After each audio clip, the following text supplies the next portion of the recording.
Good morning students, मैं सुनीता खरे SKM public school Sangaria से हिंदी की क्लास में पुनः आप सभी का स्वागत करती हूँ।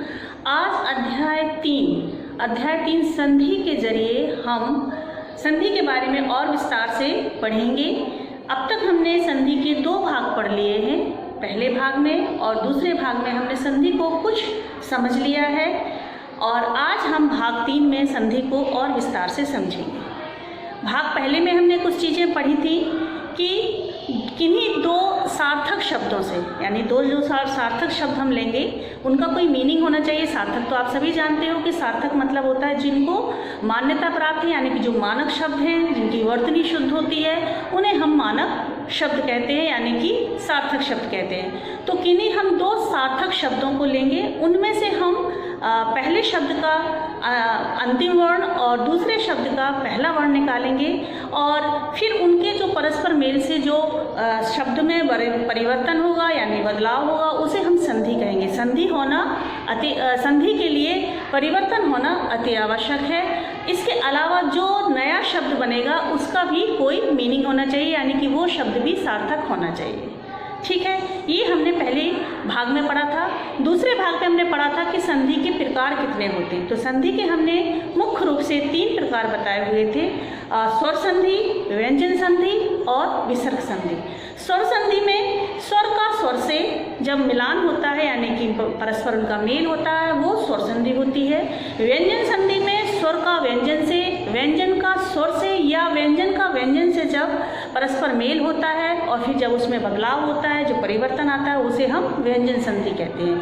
उसी प्रकार से विसर्ग संधि में जब विसर्ग वर्ण का स्वर से या विसर्ग वर्ण का व्यंजन से मिलाप होता है, यानी कि जब उनका परस्पर मेल होता है और फिर उनमें जो बदलाव आता है उसे हम विसर्ग संधि कहते हैं। इसके बाद हमने पढ़ा था कि स्वर संधि के भी 5 प्रकार होते हैं और आपको साथ में ये भी बताया था कि कक्षा 7 में हम सिर्फ स्वर संधि ही पढ़ेंगे, व्यंजन संधि और विसर्ग संधि आप आगे आने वाली क्लासों में पढ़ेंगे। तो मैंने बताया था कि स्वर संधि भी 5 प्रकार से होती है, जिसमें पहला मैंने बताया हुआ था दीर्घ स्वर संधि, दूसरा था गुण स्वर संधि, तीसरा वृद्धि स्वर संधि, यड़ स्वर संधि, अयादि स्वर संधि। और इनकी हमने स्वर संधि की कुछ परिभाषा और कुछ हद तक हमने ये पढ़ लिया था कि स्वर कितने होते हैं। 11 स्वर होते हैं, जिनमें से स्वर के भी 3 प्रकार होते हैं। ऋषभ स्वर, दीर्घ स्वर और विलुप्त स्वर। और इनके बारे में हमने थोड़ा सा पढ़ लिया था कि जब स्वर का स्वर से मिलान होगा तो उसे हम दीर्घ स्वर संधि कहेंगे। यहाँ तक हमने पढ़ लिया था। अब हम आगे इसके विस्तार के बारे में पढ़ेंगे। चलिए बात करते हैं सबसे पहले दीर्घ स्वर संधि की, कि इसे दीर्घ स्वर संधि क्यों कहते हैं और हम कैसे पहचानेंगे कि ये दीर्घ स्वर संधि है। ठीक है, तो इसके लिए हम छोटे से फॉर्मूला के जरिए, यानी कि फटाफट करने वाले ट्रिक को समझ लेते हैं, जिससे आपको स्वर संधि को समझना आसान हो जाएगा और आप कहीं भी किसी भी संधि को पहचान सकते हो कि ये दीर्घ स्वर संधि है। ठीक है, तो यहाँ तक स्वर के बारे में हमने आपको बताया ही था कि स्वर कितने होते हैं, 11 होते हैं।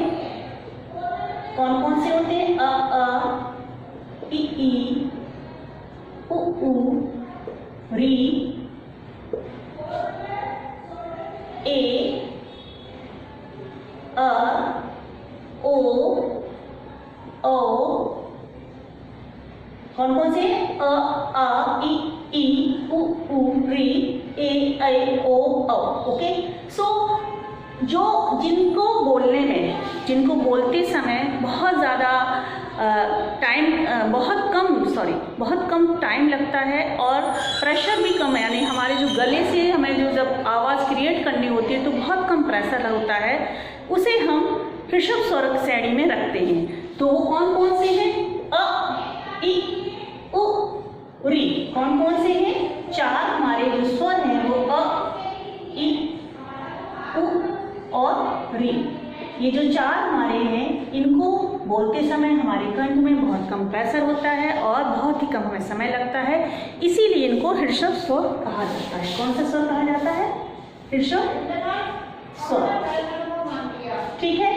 उसके बाद बाकी जितने भी हैं, बाकी जैसे आ, ई, ऊ, ए, ऐ, ओ, औ, ये सब किस में आएंगे? ये आएंगे आपके दीर्घ स्वर में। दीर्घ मतलब डबल समय लगने वाला, यानी कि थोड़ा सा ज्यादा समय, जिसमें ज्यादा समय लगता है यानी कि बड़ा। दीर्घ मतलब होता है बड़ा, तो जिसमें ज्यादा समय लगता है उसे हम दीर्घ स्वर कहते हैं, ठीक है। तो ये कौन कौन से हो जाएंगे हमारे? ये हो जाएंगे हमारे आ, ई, ऊ, ए, ऐ, ओ और औ। कितने हो गए? 1 2 3 4 5 6 7 ये हो गए, और बाकी के 8 9 10 11, टोटल कितने हो गए? 11 स्वर हो गए हमारे, यानी कि हमारे स्वर 11 हो चुके हैं, ठीक है। इस ट्रिक को आप कैसे समझोगे? तो सबसे पहले हम लेंगे आ, ठीक है ना। हमारे पास ये 2 स्वर हैं, आ, आ,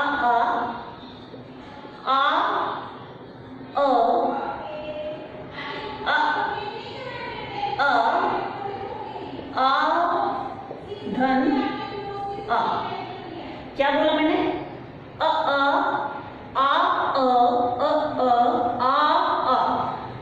इन सबके मिलान से, यानी कि अ जब मिलेगा तो भी बड़ा बनेगा, अ मिलेगा तो भी बड़ा बनेगा, अ मिलेगा तो भी आ बनेगा, सॉरी, और आ मिलेगा तो भी आ बनेगा। यानी कि चारों कंडीशन में जब अ और आ का मेल होगा तो भी बड़ा आ आएगा, जब आ का अ से मेल होगा तो भी बड़ा आएगा, जब अ का मेल होगा तो भी बड़ा आएगा, और आ का मेल होगा तभी बड़ा आएगा। यानी कि चारों कंडीशन में हमारा रिजल्ट क्या आएगा? आ। और आ क्या है? दीर्घ। क्या है? आ क्या है? दीर्घ स्वर, ठीक है ना। तो इस कंडीशन में हमारा क्या आएगा? आ आने पर हम क्या कह सकते हैं कि दीर्घ स्वर है, ठीक है। उसी प्रकार से हम दूसरी ट्रिक को देखते हैं, ई, ई, ई, ई, ई, ई और ई, यानी छोटी बड़ी, बड़ी छोटी, छोटी छोटी, बड़ी बड़ी। चारों कंडीशन में जब हमारा रिजल्ट आएगा तो क्या बनेगा? बड़ी। क्या आएगा? बड़ी। यानी कि किसी भी ई को हम जब शब्द में, जब हमारे पास हम आखिरी वर्ण जब निकालेंगे, आखिरी और पहला वर्ण जब हम निकालेंगे संधि करने के लिए, उसमें कोई सा भी ई इस तरफ हो या इस तरफ हो, या दोनों साइड छोटी ई हो या दोनों वर्णों में बड़ी ई हो, रिजल्ट हमारा बड़ी ई आएगा। यहाँ पे रिजल्ट हमारा बड़ा आ आएगा। तो इसका मतलब क्या है? बड़ी ई क्या है? दीर्घ स्वर। कौन सा स्वर है? दीर्घ, यानी कि बड़ा वाला, ठीक है। उसी प्रकार से हम छोटा ऊ वाली बात कर लेते हैं। तो छोटा ऊ प्लस बड़ा ऊ, बड़ा ऊ प्लस छोटा ऊ, छोटा ऊ प्लस छोटा ऊ, और बड़ा ऊ प्लस बड़ा ऊ। चारों कंडीशन में हमारा रिजल्ट क्या आएगा? बड़ा ऊ। क्या बनेगा? बड़ा ऊ बनेगा। और बड़ा ऊ क्या है? दीर्घ स्वर। ये हमने आपको बता दिया था स्वर कौन कौन से थे। ऋषभ स्वर थे और दीर्घ स्वर जो थे। ऋषभ स्वर में हमारा अ, छोटा अ, छोटी ई, छोटा ऊ और री ऋषि आएगा। बाकी हमारे सब किस में जाएंगे? दीर्घ स्वर में जाएंगे। और इनके मेल से जितने भी रिजल्ट आ रहे हैं वो बड़ा ऊ के आ रहे हैं, यानी कि बड़े के आ रहे हैं। तो बड़ा मतलब दीर्घ है, यानी कि दीर्घ स्वर का पहचान हो रही है, यानी कि दीर्घ स्वर बन रहा है। तो इसीलिए इसे दीर्घ स्वर कहते हैं। अब हम इसको एक उदाहरण के साथ समझ लेते हैं। आप चाहें तो इसका स्क्रीनशॉट ले लें, इसे समझ लीजिए। ये आपकी शॉर्ट ट्रिक है, यानी कि फॉर्मूला है आपको संधि, दीर्घ संधि, स्वर संधि को समझने के लिए और उसे बनाने के लिए। इसके बाद हम स्वर संधि को बनाना और वर्ण विच्छेद करना सीखेंगे, क्योंकि संधि को जब हमें बनाना आएगा तो तोड़ना भी आना चाहिए, अदरवाइज हम नहीं समझ पाएंगे कि ये कौन सी संधि है। तो हम एक एक दो दो उदाहरण के साथ इसको समझेंगे। अब पहला शब्द हमने लिया है महाधन आत्मा। कौन सा शब्द है हमारे पास? महा। दो शब्द हैं, दोनों सार्थक शब्द हैं। महाधन आत्मा। महा मतलब क्या होता है? बड़ा, महान। और आत्मा मीन्स क्या होता है? आत्मा, सोल, यानी कि हमारी जो अंदर की आत्मा है। तो दोनों के क्या है, सार्थक शब्द है, यानी दोनों शब्द जो है वो सार्थक है, दोनों का मीनिंग है, और जो हमारा शब्द बनेगा वो भी सार्थक ही होगा। तो यहाँ पे दो शब्द हैं, ठीक है ना। अब हम इनकी संधि करना सीखेंगे और उसके बाद संधि विच्छेद करेंगे, ताकि आपको पता चले कि किस वर्ण से हमने क्या चीज़ निकाली है, ठीक है। अब ये देखिए, यहाँ पे इसका आखिरी वर्ण क्या है और इसका आखिरी वर्ण क्या है। अब आप कहोगे आखिरी वर्ण तो मैडम हा है, क्या ये हा है, इसमें आखिरी वर्ण हा है? नहीं, इसको आप विच्छेद करोगे। अगर आप विच्छेद करके देखोगे, यानी कि जब वर्णों को आप तोड़ोगे तो आपको पता चलेगा। आपको ये तो पता ही है कि कोई भी व्यंजन, यानी जितने भी व्यंजन हैं वो बिना स्वर के सहायता के ना तो बोले जाते हैं और ना ही लिखे जाते हैं। हम जब भी कोई उच्चारण करेंगे, जैसे माँ है, माँ क्या है, व्यंजन है, और अगर हम इसका उच्चारण कर रहे हैं तो ये देखिए इसके साथ एक वर्ण और प्लस होगा, यानी कि एक वर्ण की सहायता हमें लेनी पड़ेगी, तभी ये हमारे मुखमंडल से बाहर आएगा। और वो हमारा वर्ण कौन सा होगा, माँ। जैसे हमने बोला माँ, तो माँ के बाद क्या आया है, अ, तो आ जो आया है वो क्या है, स्वर। इसका मतलब ये है कि जितने भी हमारे व्यंजन हैं वो बिना स्वर की सहायता के ना तो बोले जाते हैं और ना ही वो लिखे जाते हैं। अगर हम उनको लिखना चाहें बिना स्वर के, यानी कि स्वर रहित अगर हम उनको लिखना चाहेंगे तो वो आधे होंगे, और उसको हम इस प्रकार से लिखेंगे। जैसे मान लीजिए माँ लिखना है और फिर इसमें हमें हलंत, यानी कि हमें हलंत लगाना पड़ेगा। जब हलंत लगा होगा तब आपको ये पता होगा कि वो बिना स्वर के है, यानी कि उसमें अ शामिल नहीं है। अगर हमें माँ को पूरा लिखना है तो हमें आ जो स्वर है उसकी हेल्प लेनी पड़ेगी। उसकी हेल्प से हम इसको पूरा लिखेंगे बिना हलंत के, तब हम उसमें हलंत नहीं लगाएंगे, हम सीधा माँ लिख सकते हैं। इसका मतलब ये है कि जब हमें व्यंजन लिखना है और बिना स्वर के लिखना है तो हमें उसमें हलंत लगाना पड़ेगा, और जहाँ आपको हलंत लगा मिले इसका मतलब ये है कि वो स्वर से रहित है, यानी कि बिना स्वर के लिखा हुआ है और वो आधा है, ठीक है। तो सबसे पहले हमारे पास महा है। अगर आपको समझ में नहीं आ रहा है तो सबसे पहले हम इसको क्या करेंगे, इसको हम विच्छेद कर देंगे, यानी कि माँ धन। आपको समझ में नहीं आ रहा है कि इसमें आखिरी वर्ण कौन सा है। यहाँ तो आपको समझ में आ रहा होगा कि पहला वर्ण हमारा आ है, ठीक है, लेकिन दूसरा वर्ण आपको नहीं समझ में आ रहा। आप सोच रहे हो हा है, तो हा नहीं है। कौन सा वर्ण है वो आप देखिए। यहाँ पे जैसे माँ, ठीक है, प्लस क्या आएगा, हमारा आएगा, क्योंकि माँ बिना उसके, यानी कि बिना स्वर के, स्वर क्या है इसमें, अ है, और माँ के नीचे जो हलंत है, अगर हम हलंत लगा रहे इसका मतलब क्या है, इसको हमने अलग किया हुआ है। तो माँ धन आ, धन हा। अब धन यहाँ पे क्या आएगा, हा आएगा या आ, सॉरी अ आएगा या आ आएगा।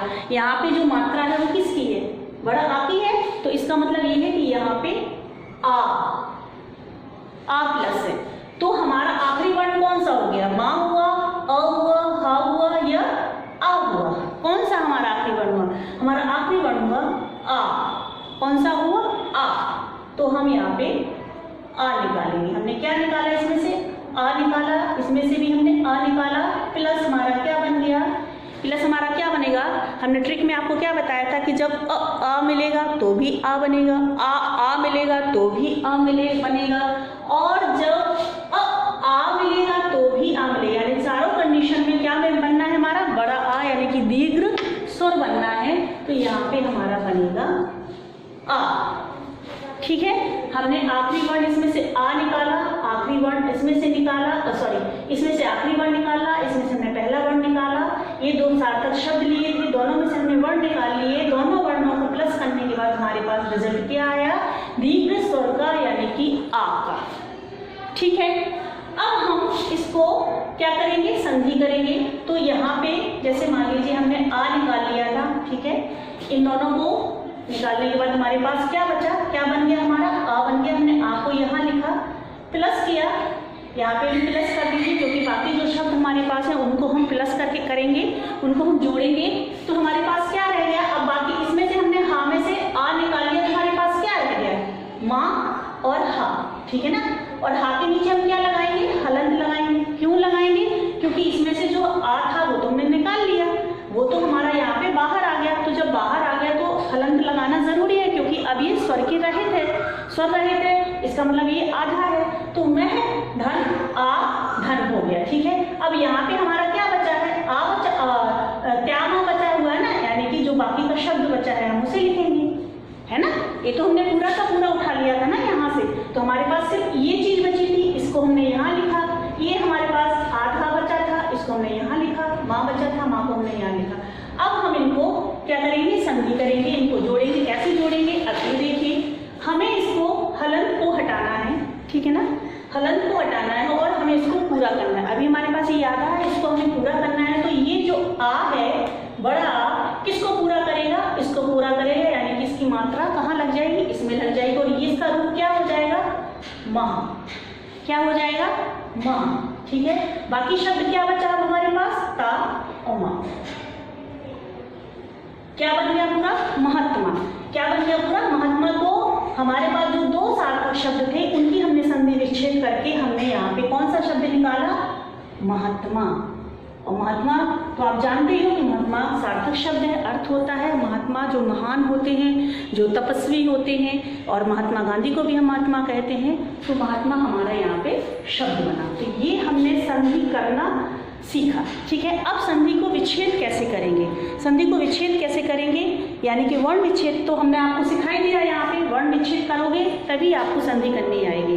अब अगर आपको संधि विच्छेद करनी है तो वो कैसे करनी है वो भी मैं आपको बता देती हूँ।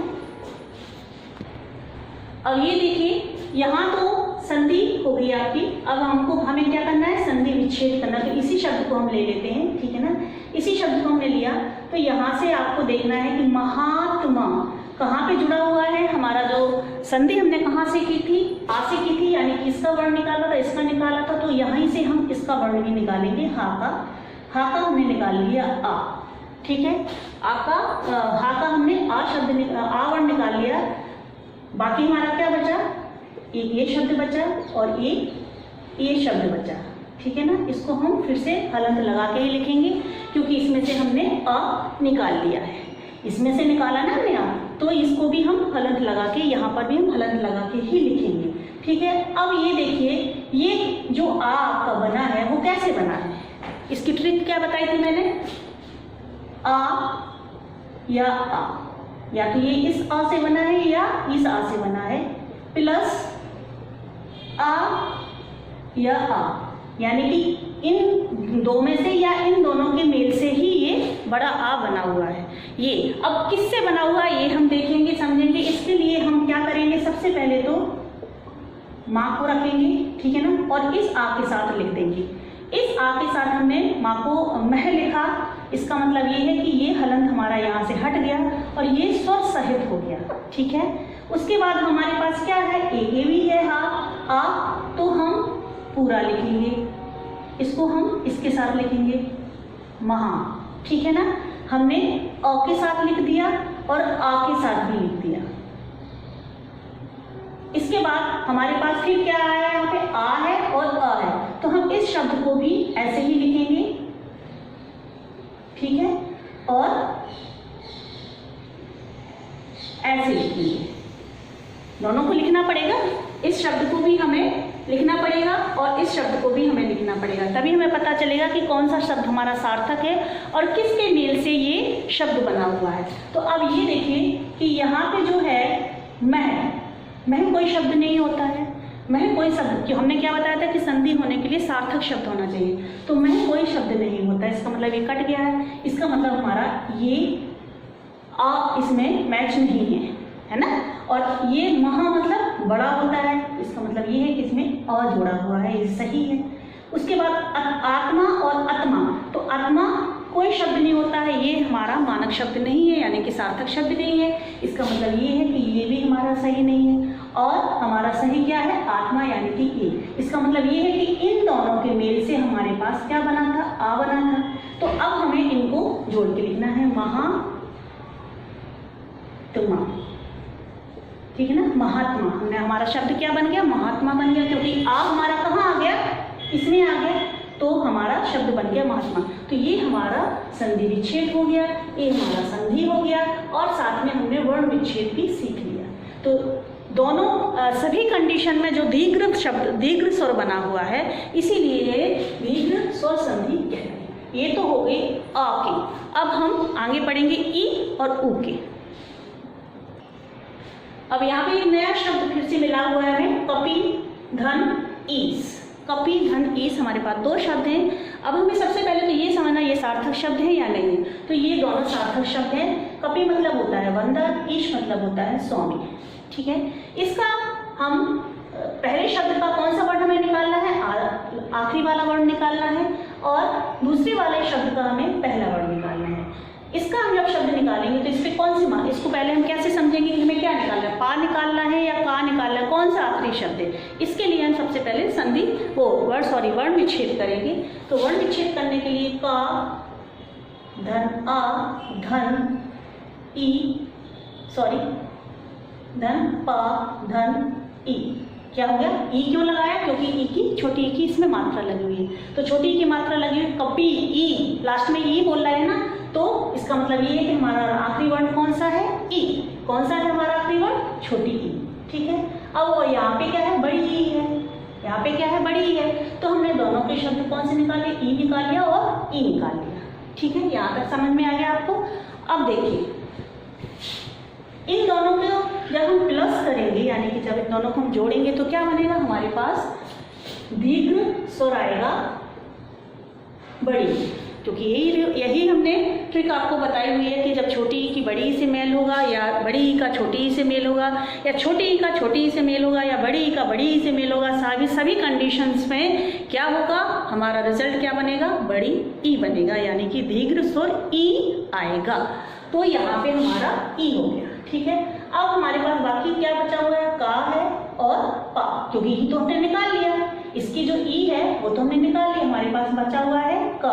का को हम नीचे हलंत लगाएंगे, हलंत इसलिए लगाएंगे क्योंकि ये बिना स्वर के हो गया है। अब ये बिना स्वर के हो गया है, यानी कि ये आधा हो गया है, और आधा लगाने के आधा लिखा हुआ है, इसे हम कैसे प्रूफ करेंगे, हलंत के साथ। ठीक है ना, हलंत के साथ करेंगे। तो अब कब हो गया, हमने क्या बनाया था, ई। ठीक है ना, तो ई आ गया हमारा यहाँ पे।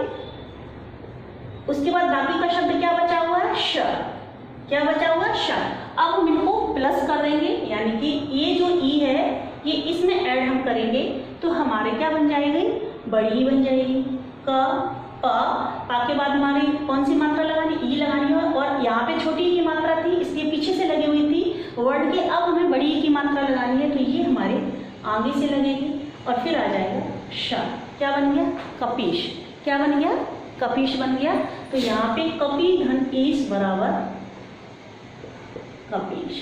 ठीक है, अब अगर हम इसको विच्छेद करें, यानी कि संधि विच्छेद करें, तो कैसे करेंगे, उसी हिसाब से, उसी फॉर्मूला से करेंगे। कपीश, ये लिखा हुआ है, कपी धन वंदर, ईश मीन भगवान। तो कपी किसको कहते हैं, वंदर को कहते हैं, और ईश किसको कहते हैं, भगवान को कहते हैं। तो बंदरों का स्वामी कौन है, हनुमान जी, यानी कि हनुमान जी का पर्यायवाची अगर हम लिखें तो कपीश भी लिख सकते हैं, यानी कि हनुमान जी का पर्यायवाची क्या है, कपीश। ओके, यहाँ पे हम इसको विच्छेद करेंगे। अब हम यहाँ पे कपीस, कहाँ से हमने इसको जोड़ा था, या कहाँ से हमने इसको तोड़ा था, ई से तोड़ा था, तो हम इसी को तोड़ लेते हैं। ठीक है ना, और निकाल लिया हमने, बड़ी। क्या निकाला हमने, बड़ी निकाला। बाकी हमारा क्या बचा, शा बचा। यहाँ पे हमारा क्या बचा, क और पा, यही बचा ना। अब हम क्या करेंगे कि इनको हम प्लस करेंगे। ठीक है ना, ये हमारे पास क्या है, प्लस करने के लिए हमें फिर से इसी प्रकार से करना पड़ेगा जैसे हमने संधि को किया था। तो ये ई हमारी इसको पूरा करेगी, तो कपी हो गया, और शाह हम लिख देंगे तो शाह हो गया। क्या बन गया हमारा, कपीश। तो ये हमने छोटी ई बड़ी ई की जो हमारे दीर्घ स्वर है उसको समझाया और उसको समझाया। ठीक इसी प्रकार से हम छोटा ओ बड़ा ओ के बारे में भी जानेंगे। चलिए फटाफट कर लेते हैं, उसके बाद हम नेक्स्ट क्लास में आगे की संधियों को पढ़ेंगे। आशा है आपको समझ में आ रहा होगा स्वर की संधि को किस संधि को क्या कहते हैं और उसे कैसे बनाया जाता है और कैसे उसको तोड़ा जाता है। अभी तक हम सिर्फ स्वर संधि की दीर्घ स्वर संधि ही पढ़ रहे हैं। अभी हम आगे हमारी 4 संधियां और पढ़ी हुई हैं, तो मुझे लगता है कि आगे वाले भागों में भी जाएगी। ये तीसरा भाग हमारा चल रहा है, हो सकता है चौथा और 5वां भी हो। ठीक है, चलिए अब देखते हैं हम शब्द ले लेते हैं पहले। क्या लिया हमने? भानु धन दय। भानु धन दय यानी कि हमारे पास दो शब्द हैं। अब इन शब्दों में से हम पहले शब्द में से आखिरी वर्ण निकालेंगे और द्वितीय शब्द में से हम पहला वर्ण निकालेंगे। तो यहाँ पे हमारा जो आखिरी वर्ण है वो क्या है? यहाँ पे हमारा आखिरी जो वर्ण है वो क्या है? वो ना है या ऊ है या क्या है? तो हम सबसे पहले क्या करेंगे? सबसे पहले हम वर्णों का विच्छेद करेंगे ताकि हमें सही वर्ण पकड़ में आ जाए कि इसका सही वर्ण क्या है। ठीक है, तो हम भा लिखेंगे, ठीक है ना, या तो पूरा लिख देते हैं, आधा लिख देते। चलिए, व धन ना धन। अब यहाँ पे क्या है? किसकी मात्रा है? छोटा ऊ की मात्रा है ना। छोटा ऊ की मात्रा कैसे होती है? ऐसी होती है। बड़ा ऊ की मात्रा इस तरह से होती है। तो यहाँ पे हम क्या लिखेंगे? छोटा ऊ। क्या लिखेंगे हम? छोटा ऊ। ओके,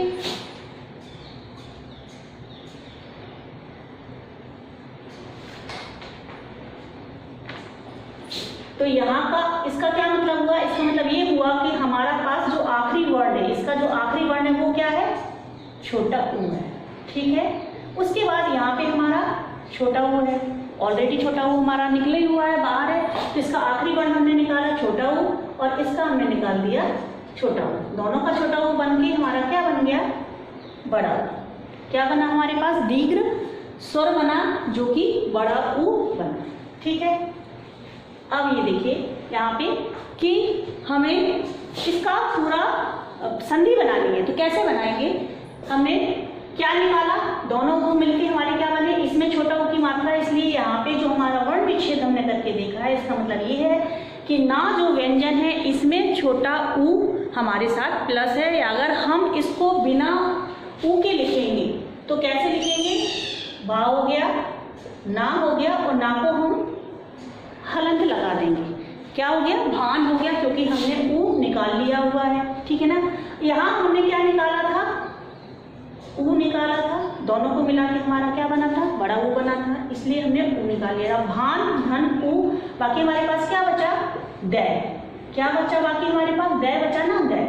तो अब हमें इनको प्लस करना है, यानी कि संधि बनानी है। हम कैसे बनाएंगे? इस ऊ से हम इस ना को कंप्लीट करेंगे, यानी कि पूरा करेंगे, क्योंकि अभी ये आधा है और हमें संधि बनानी है, यानी कि एक सार्थक शब्द बनाना है। तो उसके लिए हमारे पास जो स्वर है, अगला जो भी स्वर है हमारे पास व्यंजन के बाद, उसे हमें उसमें प्लस करना होगा। तो जब हम इसको ऊ को इसमें प्लस करेंगे तो क्या बनेगा? भा ना। ना के बाद हम क्या लगाएंगे? इसमें छोटा ऊ की मात्रा थी, इसमें हमारी अब बड़ा ऊ की मात्रा बनेगी, तो भानु हो गया। और बाकी हमारे पास क्या बचा? दय। कौन सा शब्द बन गया हमारा? भानु दय। क्या बन गया हमारा? भानु दय। क्लियर? अब चलिए इसको जल्दी से हम इसको तोड़ लेते हैं ताकि आपको पता चल जाए कि हमने सही जोड़ा है या नहीं जोड़ा है। तो भानु दय जो हमारे पास लिखा हुआ है, इसी में से हम इसको निकाल लेते हैं। किसको निकाला था हमने? बड़ा ऊ को निकाला था। ठीक है, अब ये बड़ा ऊ बना कैसे था, इसको हम देख लेते हैं कि बड़ा ऊ छोटा ऊ या बड़ा ऊ से बना होगा, या बड़ा ऊ छोटा ऊ से बना होगा। इसमें से दो में से कोई एक तो होगा जिसकी वजह से ये बड़ा ऊ का रिजल्ट आया है। तो यहाँ पे अब हम शब्द लिखेंगे ताकि हमें पता चले कि कौन सा सार्थक शब्द है। जब हमें सार्थक शब्द का मीनिंग पता चल जाएगा तो हमें पता चल जाएगा कि इसमें से कौन सा ऊ इसमें इस्तेमाल हुआ है, कौन सा ऊ इसमें जुड़ा हुआ है, जिसकी वजह से ये मात्रा छोटा ऊ से बड़ा ऊ में चेंज हुई है। तो यहाँ पे अब हमारे पास क्या बचा? भा और ना।